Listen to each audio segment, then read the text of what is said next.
What's the most you've ever spent for a cup of coffee? It depends if my wife is going to listen to this or not. Okay, let's pretend that she is going to listen to this. Just something reasonable. Yeah, something reasonable. No, she knows. For those who know coffee, you'll appreciate this story. But I was in Boston I was actually doing some church history stuff there. And I went to George Howell, which is the famous shop I've been to George Howell in Boston, right by the Boston Commons. And if you know anything about kind of the history of third wave coffee in America, that shop is important for development of good coffee in this country.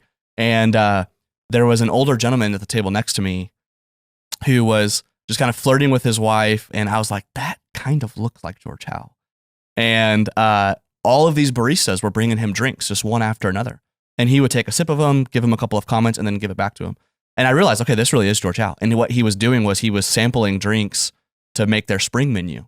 What most people think of like celebrities, this is how I was with George Howell. I went up to him and I was like, all right, you probably get this all the time, but I love coffee.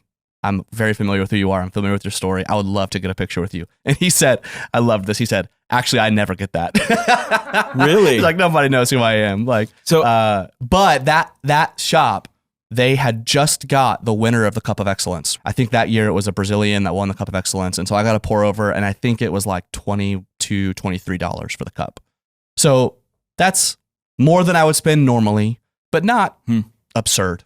Wait, I think that number went in one ear and out the other. Say it again. $23 for a pour over. $23. Mm-hmm.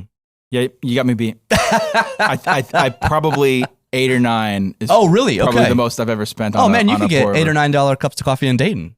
Actually, you know what? Oh my gosh, I just realized this. I might be spending a few $100s this summer to go get a cup of coffee. Okay, so I'm going to Dusseldorf, Germany, just so I can go to this coffee shop where there's an Instagram famous barista.